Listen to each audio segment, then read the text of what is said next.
Forgive me, folks. It's only 7:15 here on the East Coast, and I'm still waking up. I'm having my morning cigarette, one of three that I have every day, and I'm having my cup of coffee to try to get my eyeballs focused.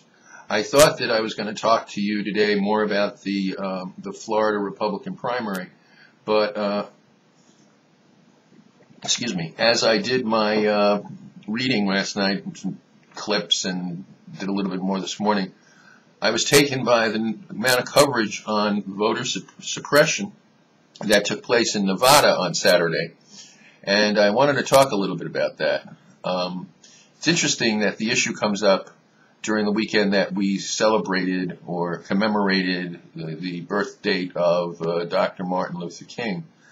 We all know that one of Dr. King's missions was voting rights and was to empower African Americans and all Americans to have the right to vote freely and unfettered by techniques of violence, fear, or intimidation.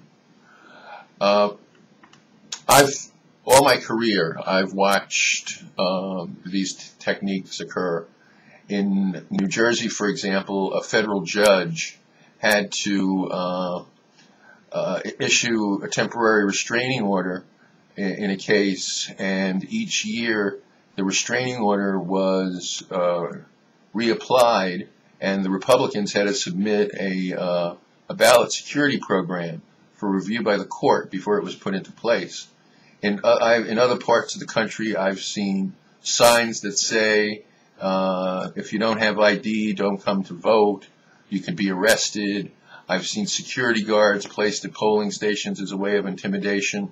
In Florida, the Florida Patrolmen's Benevolent Association, or they call themselves the FOP, they take off on Election Day, and they appear in uniform at polling places to scare people, to get people to turn around.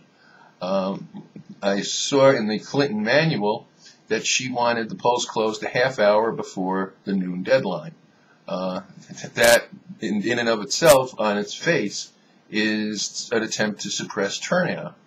My email friend, that kind of behavior comes out of Boss Tweed. It doesn't come out of modern politics. So we have to be. It's just not the Republicans that are involved in suppression. It's the Democrats too. When it comes to a primary election, and one of the candidates wants this nomination so desperately that she'll resort to tactics, it seems, that in other instances, if it were happening on the other side, she'd be screaming from the rooftops about it.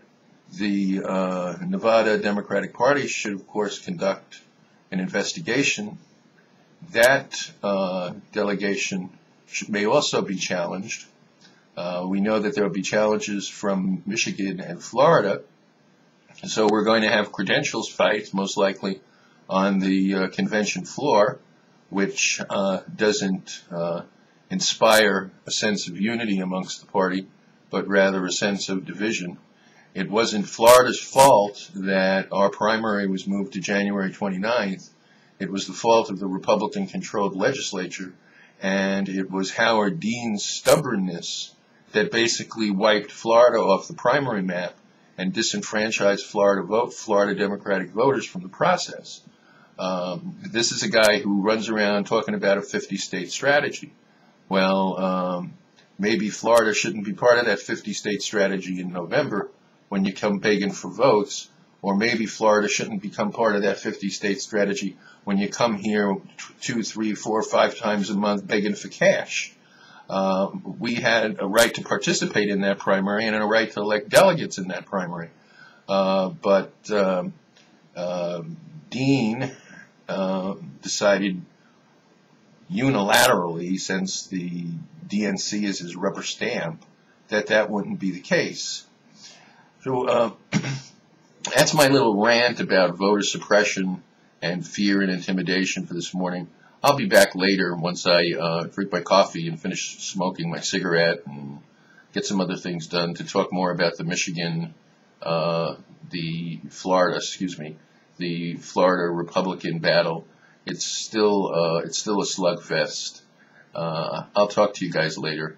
Let me wake up. Good morning.